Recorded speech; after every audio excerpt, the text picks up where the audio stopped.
Hi there, Lindsay Wyrick here, the Frugal Crafter, and today on HGMM, I want to talk a little bit about choosing the right paint for your hobby.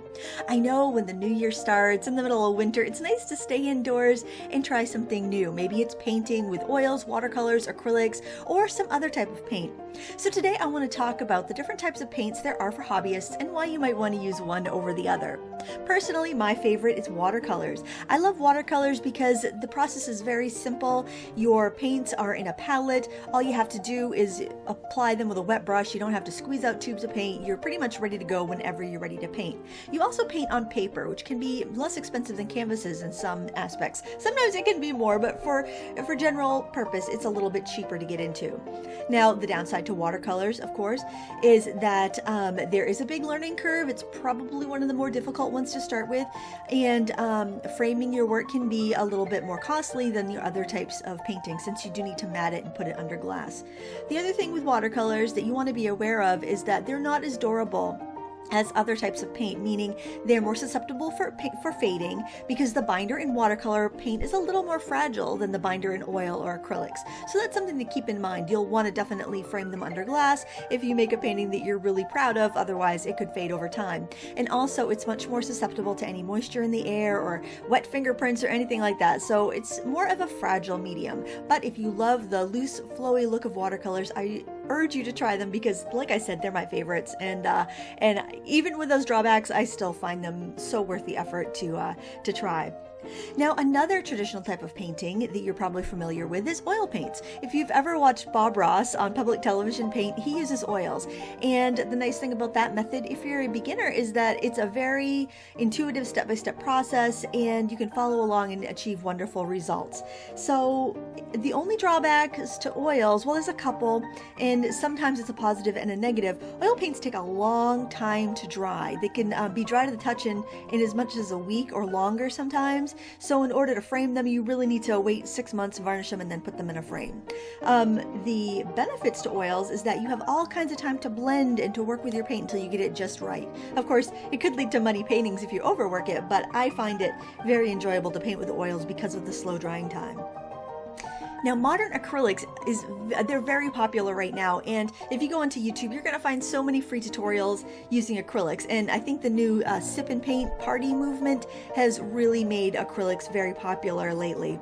Acrylics are fast-drying paint that are kind of a plastic base. Their binder is acrylic emulsion, so that yields bright colors that are reasonably durable, and they can be used on lots of surfaces. So if you wanted to repaint a bench in your backyard, or you wanted to paint a design on your mailbox, or do any sort of decorative painting and you need a durable paint, acrylics is the way to go. They also dry very quickly, so you could paint floor cloths, you could paint boxes, you could paint on a canvas just like you would with oils. They're very versatile in that respect. The downside to acrylics is that they dry so fast it can be difficult to blend as much as you'd like to, and they always seem to have a little bit of that kind of plasticky look to them. One way to get around that, though, is to seal it with a matte varnish that will even that out, and there are a lot of wonderful techniques you can learn with acrylics. There's a type of painting called one-stroke painting, which can give beginners a really great foundation to start with acrylic painting. Those are probably the three most popular types of paints that you can purchase and get started in, but there are other water-based medias as well that can give you a lot of the same effects and maybe more in tune to the way you like to work. The first one I want to mention is gouache, and if you remember back in school, if you ever used tempera paint or poster paint, it's a very similar paint. What it is essentially is an opaque watercolor, and that's what I'm using in this little demonstration you're watching in the background. Gouache is an opaque watercolor. You can apply it to paper, you can apply it to, I'm using matte board here, any porous surface really.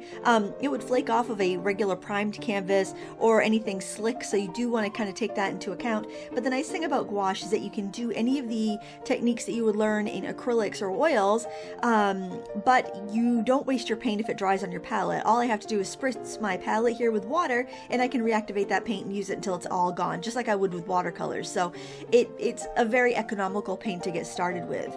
The drawbacks are very similar to watercolor.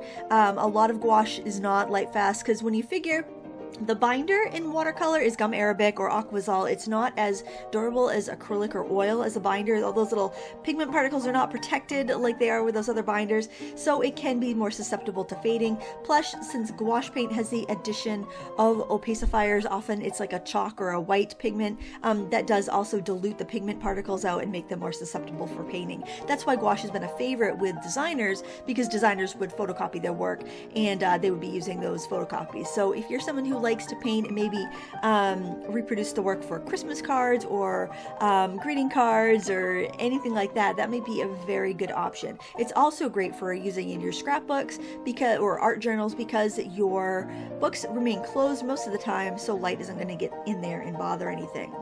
There's also a paint called Casein, which is the binder in the paint is actually a milk protein, and once it dries, it does dry permanent, and it's a fairly durable paint. I've seen people that do vintage furniture using that, because it does give it a very beautiful matte, subtle vintage look. So if you're into doing kind of vintage looking paintings or refinishing furniture, that might be something that you'll want to look into.